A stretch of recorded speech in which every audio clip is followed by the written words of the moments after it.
우리는 어제 말씀을 통해서 복음을 받았다면 우리가 마땅히 어떤 태도를 취해야 하는가에 대하여 살펴보았습니다. 우리가 복음을 받았습니다. 그러면 어떻게 해야 됩니까? 어제 4장 9절은 우리에게 이렇게 말씀하셨죠.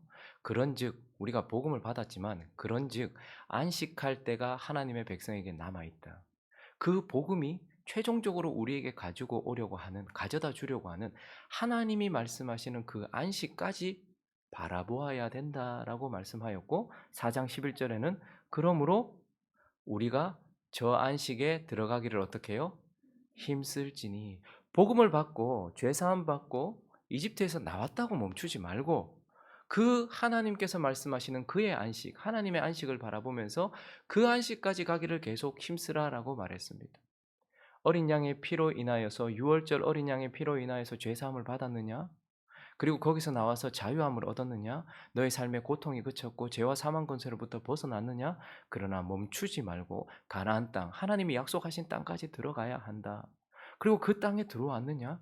그러면 싸움을 멈추지 말아야 한다. 그래서 믿음과 순종으로 싸움으로 젖과 꿀을 누리며 살아야 한다. 너에게 젖과 꿀이 흐르느냐? 그러면 이제 네 눈앞에 하나님의 나라를 이루어 가실 그 왕과 그 왕의 통치를 받아야 된다. 그 왕의 말씀의 통치를 받음으로써 너희 삶에 하늘이 주는 평안이 넘쳐야 된다. 이제 너희 삶에 하나님의 나라가 이루어지고 그 왕에 의하여서 평안이 임했느냐? 그러면 하나님을 예배해야 된다. 너희가 성전이 되어야 하고 너희가 하나님을 예배해야 된다. 그리고 열방이 하나님을 예배하기까지 멈추지 말아야 된다라고 말하면서 그가 말씀하시는 그의 안식까지 들어가도록 힘쓰고 애써야 된다라고 어제 우리가 말씀을 나누었습니다. 여러분, 그런데 이런 말씀을 듣고 이제 아멘 하고 그래야지 라고 다짐하고 그 말을 그냥 귀로 듣는 것은 쉬운데요. 실제적으로 그 말씀을 실천하기는 정말 어려운 것입니다. 왜냐하면 우리는 약하기 때문에 그냥 멈춰서고 싶어요. 그냥 내 삶에 고통이 와야 기도도 좀 하고 내가 좀 어렵고 힘들어야지 사실 하나님을 찾지. 내가 이제 이집트에서 나왔고 죄와 사망 권세로부터 벗어나서 지금 편안한데 보통 거기서 멈춰 서거든요. 아, 이제 가나안 땅에 들어왔는데 또 싸워야 되나? 그러다 보니 또 멈춰 서는 거예요. 그리고 어느 정도 싸웠는데 적과 꿀이 흐르다 보니까 또 멈추는 거예요. 하나님의 말씀의 통치를 받으면서 평안을 좀 누려요. 그러면 또 거기서 멈추는 거예요. 우리는 연약하기 때문에 자꾸 그 자리에 멈추고 싶어 한다라는 실존적인 문제를 가지고 있고, 또한 우리 속에는 구원받았지만 뭐가 남아 있습니까? 죄성과 육신의 정욕이 남아 있기 때문에 끊임없이 자꾸 왜곡된 길, 그 길에서 벗어나려고도 하고 뒤로 돌아가려고도 하는 거예요. 이집트에서 나왔던 사람들이 자꾸 돌아가자 돌아가자 했거든요. 가나안 땅에 들어갔던 사람들도 자꾸 돌아가자 사사기가 되었어요. 왕을 모셨는데도요, 이방 나라와 똑같이 자꾸 뒤로 돌아가려고 하고 엇길로 나가려고 하는 것이죠. 그러니 사실 실질적으로 하나님은 우리에게 너희들 더 나가야 돼. 더 거룩해야 돼. 더 평안을 얻어야 돼. 너희는 예배하는 자가 되어야 돼. 라고 말할 때에 예, 알겠습니다. 라고 대답은 했지만, 그러나 우리의 약함 때문에 우리는 자꾸 멈춰 서려고 하고, 우리의 악함 때문에 우리는 자꾸 돌아가려고 한다는 말입니다. 그래서 이어지는 오늘 본문은요, 그런 우리를 위하여서 계속해서 그의 안식으로 나아가기를 힘쓰는 자들에게 하나님이 주신, 하나님이 취해 놓으신 조치가 무엇인지, 약하고 악한 우리가 계속해서 나아가고 힘쓸 수 있도록 하나님이 우리를 위해 예비해 놓으신 은혜가 무엇인지를 살펴보려고 합니다. 그 첫 번째는 바로 하나님의 말씀이다라고 우리에게 가르쳐 주고 있습니다. 여러분, 우리가 악해서만이 아니고요, 약해서 자꾸 멈춰요. 아니, 뭐 우리가 원해서 구원받은 게 아니고 하나님이 우리에게 은혜를 주셔서 구원받았어요. 그래서 우리가 어디 있다 보니까 죄와 사망 권세로부터 벗어났어요. 그러니 이제 구원을 받았으니 뭐 앞으로 천국 갈 것이고, 그러면 그냥 적당하게 좀 살고 싶은 것이 그냥 우리의 당연한 그러한 모습이에요. 그리고 우리 속에 여전히 죄성이 남아있기 때문에 우리도 모르는 사이에 계속 뒤로 끌려가고 있는 우리의 모습을 봅니다. 그래서 하나님께서는 약하고 악한 우리를 위하여 뭘 주셨다라고 말하는 거 하니까 4장 12절을 한번 보시면서요, 힘쓰라. 그의 안식에 들어갈까지 힘쓰라 라고 말씀하시고 바로 이어지는 말씀에서 첫째 줄을 읽어볼까요? 시작. 하나님의 말씀은 살아있고 활력이 있다. 이렇게 말해요. 그래서 그분이 우리를 위하여 뭘 예비하셨다라는 거예요? 멈춰서려는 우리, 뒤로 돌아가려는 우리를 위하여 살아있고 활력이 있는 뭘 주셨다?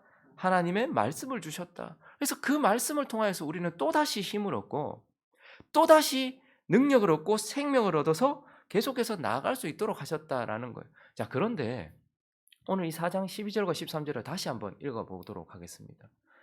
단순히 이 하나님의 말씀에 대하여서 그냥 우리가 나아갈 수 있는 생명과 힘을 주시는 양식으로 표현하지 않고 대부분 성경은 그렇게 표현하죠. 하나님의 말씀을 우리의 뭐로?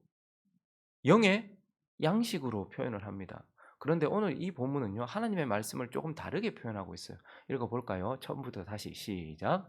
하나님의 말씀은 살아있고 활력이 있어 좌우의 날선 어떤 검보다도 예리하여 혼과 영과 및 관절과 골수를 찔러 쪼개기까지 하며 또 마음의 생각과 뜻을 판단하나니 지으신 것이 하나도 그 앞에 나타나지 않음이 없고 우리의 결산을 받으실 이의 눈앞에 만물이 벌거벗은 것 같이 드러나느니라. 하나님께서는 그의 안식을 향해 달려갈 수 있도록 우리에게 하나님의 말씀을 주셨는데, 그래서 그 말씀은 살아있고 활력이 있어서 우리에게 생명을 준다.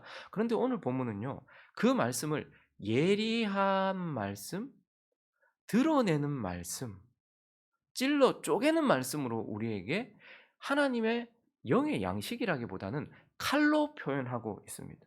그래서 하나님께서 지금 우리에게 뭐라고 말씀하시는가 하니까, 멈춰서려고 하는 우리 속에 있는 육신과 또 뒤로 돌아가려고 하는 우리 안에 깊숙이 숨어 있는 죄악이 이 말씀을 통해서 어떻게 된다는 거예요?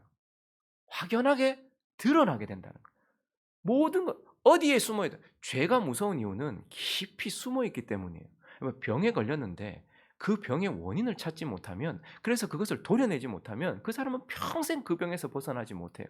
우리는 우리 깊숙이 아직까지도 숨어 있는 육체의 정욕의 습관들과 그리고 남아 있는 죄악들이 우리 속에 너무 많이 깊숙이 숨어 있어요. 그런데 하나님의 말씀은 그걸 어떻게 한대요? 드러낸대요. 세상이 변화되기 전에도요, 정치가 썩었다, 경제가 썩었다, 문화가 썩었다, 교육이 썩었다라고 말해요. 그런데 거기에 변화가 어디서부터 시작됩니까? 매스컴에서 그걸 확 드러내버려요. 아, 저 사람의 아들이 지금 병역 비리에 걸려 있는 것 같아. 아, 저 사람이 지금 경제적으로 매우 더럽고 추악한 상황에 있는 것 같아. 라고 드러내버리면 그때부터 어떻게 합니까? 사람들이 도려내기 시작하는 거예요.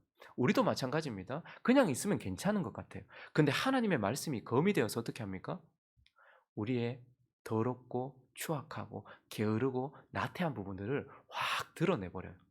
그리고요, 그 말씀은요, 찔러 쪼개서 그것을 도려낸다라고 말씀하시면서 끊임없이 육신의 정욕과 옛사람의 습관과 남아있는 죄악으로 인하여서 그 자리에 멈추고 뒤로 돌아가려고 하는 우리에게 하나님은 살아있고 활력있는 말씀을 통하여서 그것을 확연히 드러내시고 그것을 찔러 쪼개어서 덜어내버리시고 드러내버리신다라고 말씀하면서, 이 말씀이 있기 때문에 너희는 계속해서 걸어 나갈 수 있고 앞을 향해 나아갈 수 있다라고 가르쳐 주고 있습니다.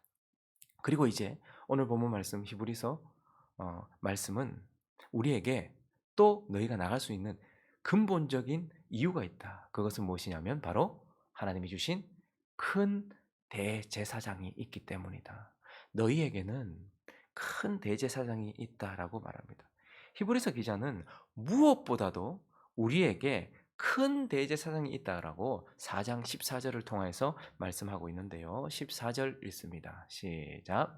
그러므로 우리에게 큰 대제사장이 계시니 승천하시니 곧 하나님의 아들 예수시라. 우리가 믿는 도리를 굳게 잡아. 그냥 만약에 셋째 줄부터 나왔으면 우린 힘들었어. 야, 너희가 믿는 도리 있지?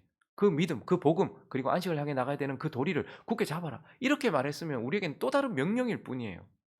실현 불가능한 명령, 우리를 힘들게 하는 요구. 그런데 그러므로 우리에게 큰 대제사장이 계신다. 승천하신 이곳 하나님의 아들 예수가 계신다. 그러니 믿는 도리를 굳게 잡아라라고 말하고 있어요. 자, 대제사장이 무엇입니까? 이어지는 5장에서는요. 이 예수가 우리에게 계시다는 것이 무슨 의미인지를 가르쳐 주기 위하여 구약 시대의 아론의 계열 대제사장에 대하여 한번 정확하고 또 명확하게 우리에게 가르쳐 주고 있는데, 대제사장이란 사람 가운데서 선택된 자입니다. 그래서 5장 1절을 읽어보시면 대제사장마다 어떻게 해요? 사람 가운데서 택했다. 뭐 천사들 중에서도 아니고요. 다른 피조물 중에서도 아니고 대제사장은 사람 가운데 택했어요. 왜요? 무식하고 뭘 잘 모르고 그리고 미혹되는 자들을 능히 용납할 수 있다. 자기도 연약하여서 이해할 수 있도록 사람 중에 택한 것은 사람을 이해할 수 있는 존재로서 하나님이 부르셨다라는 것이고, 대제사장은 또한 4절을 보시면요. 사람 중에서 택하되 이 종기는 아무도 스스로 취하지 못하고 오직 아론과 같이 누구의 부르심을 받은 자요? 하나님의 부르심을 받은 자. 사람 가운데서 제사장이 택해지는데 또 하나는요.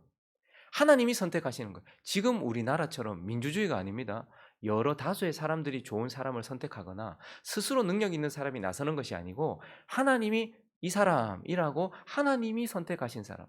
사람들 가운데서 하나님이 선택하신 사람이 대제사장이고, 이제 중요한 것은 다시 1절로 가보시면 그렇게 사람들 가운데서 하나님이 선택하신 사람이 뭐 하는 사람인고 하니까 사람들 가운데서 택한 자이므로 하나님께 속한 일에 누구를 위하여 일하는 사람?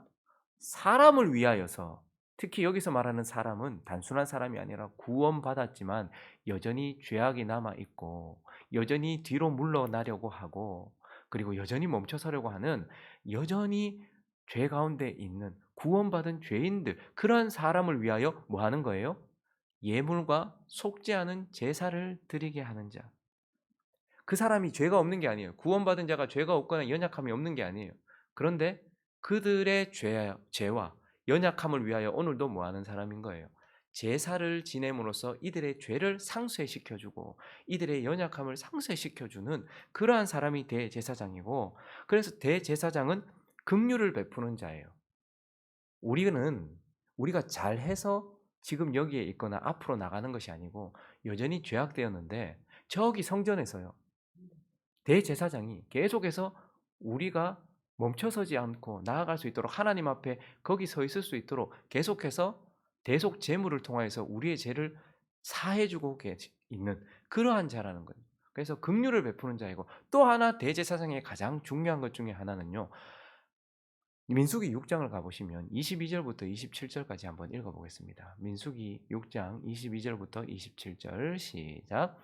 여호와께서 모세에게 말씀하여 이르시되 아론과 그의 아들들에게 말하여 이르기를 너희는 이스라엘 자손을 위하여 이렇게 축복하여 이르되 여호와는 내게 복을 주시고 너를 지키시기를 원하며 여호와는 그의 얼굴을 내게 비추사 은혜 베푸시기를 원하며 여호와는 그 얼굴을 내게로 향하여 드사 평강 주시기를 원하노라 할지니라 하라.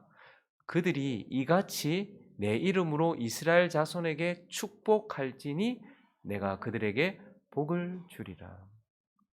제사장은 계속 성전에서 하나님의 백성들, 죄 가운데 휩싸여 있고 연약함 가운데 휩싸여 있는 하나님의 백성들을 위하여 대속 제물을 통하여 계속해서 죄를 사하면서 긍휼을 베풀어 주는 자이기도 하고, 또 그 연약하고 부족한 자들이 축복받을 어떠한 근거도 없는 자들을 위해서 그냥 여호와 이름으로 어떻게 하는 거예요?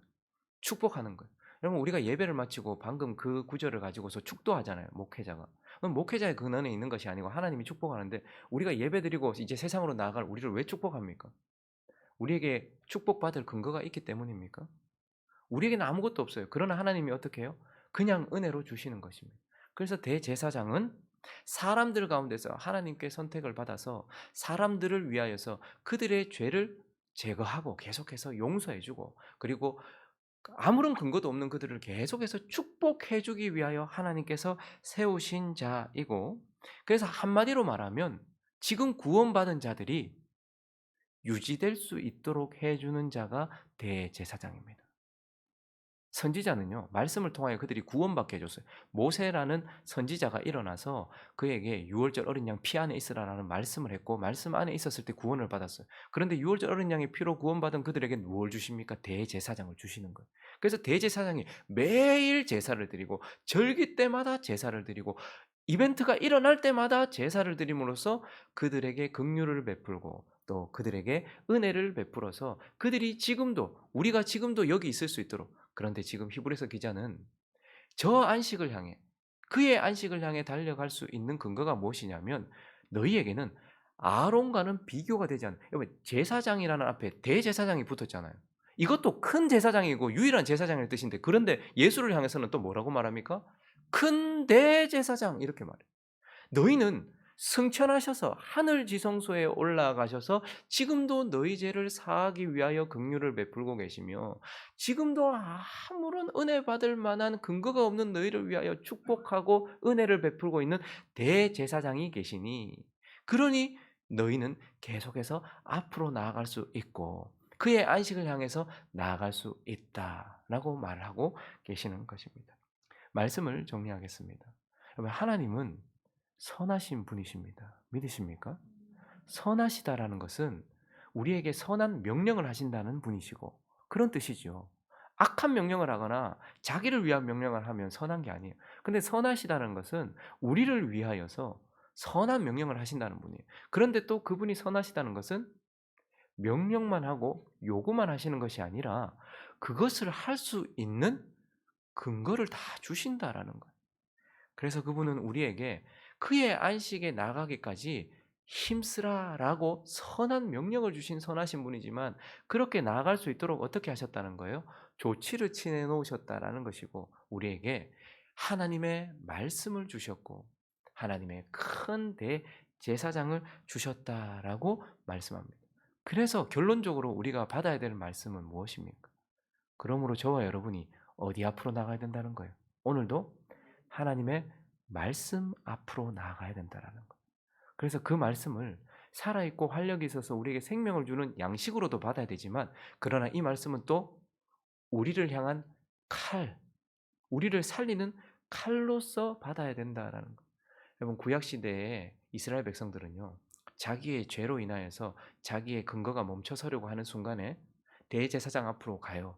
그리고 뭐 어떻게 합니까? 희생 제물을 자기가 칼로 각을 뜹니다. 마찬가지로 우리는 하나님의 말씀인 이 검이요.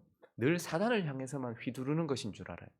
그러나 그 말씀은 더더욱 우리 안에 있는 죄와 육신을 향해 나를 향해 휘두르는 칼이어야 하고 나를 살리는 수술용 검이라는 것을 기억하면서 마치 구약 백성들이 성전에 들어가서 칼로 자기를 대신하는 제물에 각을 뜨면서 모든 것을 훤히 드러내고 그것을 도려내는 것처럼 하나님의 말씀인 검을 가지고서 나 자신 안에 있는 혼과 영과 관절과 골수를 찔러 쪼개는 그 말씀을 통하여서 우리를 살리는 그 검 앞으로 나아가는 저와 여러분 되시기를 예수 그리스도의 이름으로 축원합니다. 그리고 또 한 가지 4장 16절을 마지막으로 읽고 마치겠습니다. 읽습니다. 시작. 그러므로 우리는 긍휼하심을 받고 때를 따라 돕는 은혜를 얻기 위하여 은혜의 보좌 앞에 담대히 나아갈 것이니라. 하나님이 말씀도 주셨고 하나님이 대제사장도 주셨는데 그러니 어떻게 하라는 거예요? 나아가라는 거예요. 긍휼하심을 베푸시는 대제사장 앞으로 은혜를 축복을 베푸시는 대제사장 앞으로 그 은혜의 보좌 앞으로 담대히 나아가서 오늘도 엎어지고 쓰러지고 뒤로 돌아가고 죄악 가운데 빠졌느냐? 그러면 그 가운데서 은혜의 보좌 앞으로 나가는 거예요. 그래서 다시 긍휼하심을 받는 거죠. 그리고 은혜를 받아서 또다시 일어나서 나아가라. 이거는 우리가 해야 되는 거예요. 하나님이 다 조치해 놓으셨습니다. 하나님의 말씀도 주셨고 대제사장도 주셨어요. 그러니 은혜의 보좌 앞으로 오늘도 우리가 나아가서 주여 우리 죄를 용서해 주십시오. 나의 연약함을 긍휼히 여겨 주십시오. 그리고 오늘도 근거 없는 저에게 은혜를 베풀어 주십시오.